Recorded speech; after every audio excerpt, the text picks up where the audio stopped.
Certo dia, em uma ocasião especial, o Deva fez sua derradeira indagação.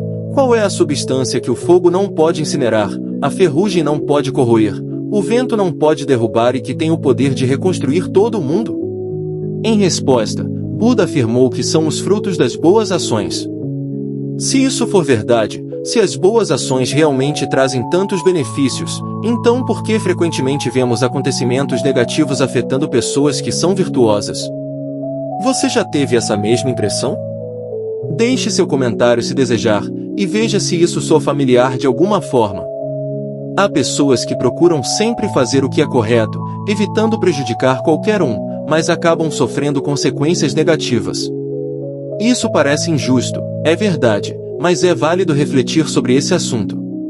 Primeiramente, é crucial entender que não devemos praticar o bem esperando recompensas, e que coisas ruins podem atingir qualquer pessoa, mesmo aquelas que são boas.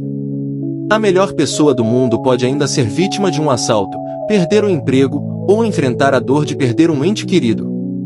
No entanto, frequentemente, uma pessoa virtuosa permanece virtuosa diante dessas adversidades. No entanto, a questão principal é: o que realmente significa ser uma pessoa boa? Olá, bem-vindo ao canal. No vídeo de hoje, vou compartilhar um conto budista que aborda exatamente essa pergunta. É uma história chamada O Monge e a Cobra.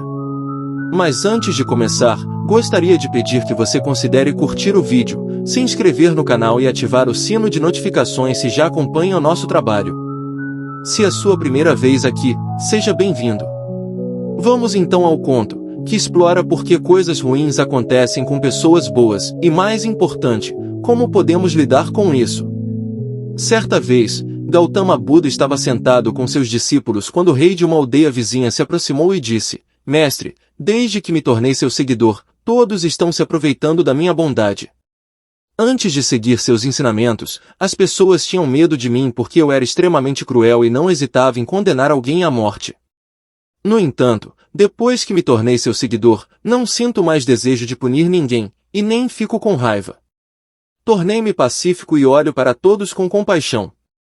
No entanto, algumas pessoas estão se aproveitando da minha bondade, o que também colocou em risco a segurança do meu povo. Agora, estou enfrentando muitos problemas ao governar meu reino. Por favor, me diga o que devo fazer. Ao ouvir isso, o rei, Buda, contou uma história que começava assim: havia uma cobra venenosa que vivia em uma toca sobre uma grande árvore. Essa árvore ficava perto da estrada, em um campo próximo a uma aldeia. A cobra atacava qualquer pessoa que se aproximasse, e muitas pessoas morriam devido à sua mordida fatal. As pessoas tinham medo de se aproximar da árvore por causa da cobra.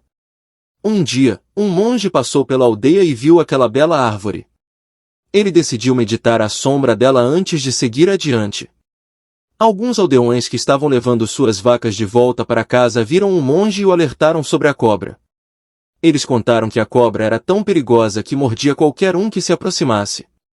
O monge sorriu e continuou caminhando em direção à árvore, enquanto os aldeões prosseguiam em seu caminho. Quando chegou lá, o monge sentou-se e começou a meditar. Então, a cobra saiu da toca, furiosa e pronta para atacar, enquanto entoava seu mantra. O monge olhou profundamente nos olhos da cobra, que magicamente começou a falar com ele. Como você se atreve a se sentar aqui em meus domínios? Não tem medo de mim? Não sabe que ninguém se aproxima, disse a cobra. O monge respondeu com compaixão: por que eu deveria ter medo? Não temo a morte e não desejo viver além do que é necessário. Quando chegar minha hora, partirei em paz. Por que eu deveria temer você? Na verdade, é você quem teme perder sua vida e por isso morde todos que se aproximam. A cobra ficou surpresa. Até então, ela só havia conhecido pessoas que queriam matá-la ou fugiam com medo. Nunca tinha encontrado alguém que não tivesse medo e estivesse disposto a conversar. Então, a cobra se enrolou, colocando a cabeça aos pés do monge, e disse: Ó mestre, você está certo. Tudo o que fiz até agora foi para proteger minha vida. Mas se continuar assim, as pessoas vão me matar. O monge respondeu: você está certa, minha querida amiga. Mas lembre-se de uma coisa: um dia, a vida chega ao fim. Quando chegar sua hora, não é certo sair matando todos por medo. Tenha mais amor em seu coração. Depois disso, o monge se levantou e partiu, refletindo sobre as palavras ditas. A cobra decidiu abandonar sua natureza agressiva e parou de morder as pessoas. No entanto, as coisas não correram como esperado. Assim que as pessoas perceberam que ela não mordia mais, deixaram de sentir medo. Aqueles que antes fugiam apavorados começaram a perseguir a cobra, apedrejando-a, batendo nela e cometendo todo tipo de crueldade. A cobra se sentiu triste e solitária. Tempos depois, o monge retornou e ficou surpreso ao ver a cobra maltratada e triste. Ele perguntou: "Minha amiga, o que aconteceu? Quem fez isso com você?" A cobra suspirou e respondeu: Desde que segui seu ensinamento para abandonar a violência e parar de morder as pessoas, todos têm me machucado. Desde que adotei uma vida boa e pacífica, sem desejar ferir ninguém, as pessoas não têm mais medo de mim.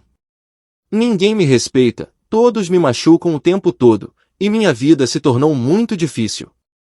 "Minha querida amiga, você interpretou mal minhas palavras", disse o monge. "Meu conselho foi para que você parasse de morder todos, não para que desistisse de se defender quando necessário." Depois de contar essa história ao rei, Buda perguntou: "O que você entendeu dessa história? Será que você não está interpretando meu conselho da mesma forma que a cobra? Eu disse para abandonar sua natureza cruel, mas não para desistir de suas responsabilidades. Como rei, você deve cumprir seu dever como governante, sendo firme para disciplinar todos em seu reino, para que as pessoas possam viver pacificamente, sem inseguranças. Você precisa cumprir suas responsabilidades sendo firme em suas ações e amoroso em seu coração. Portanto, você deve se tornar como um monge por dentro e como um rei por fora." Depois desse conto, pergunto a você, trilheiro, o que conseguiu extrair dele? Você percebe que ser bom e decidir não ferir ninguém passa inevitavelmente por ser bom consigo mesmo e não se ferir? O amor e o respeito começam pelo amor próprio e pelo respeito por si mesmo. Ser bom não é aceitar tudo passivamente, a virtude é algo ativo. Escolher a não violência exige esforço, assim como impor respeito. O próprio ato de ser bom ensina sobre bondade e inspira os outros a levarem uma vida virtuosa. Tanto a tradição oriental quanto a tradição ocidental têm muito a nos ensinar sobre isso. Aqui no canal Trilha do Sábio, quando falamos sobre adotar a sabedoria como estilo de vida, nos referimos a viver uma vida virtuosa que desperta o melhor de cada um de nós em todas as áreas. Espero que tenha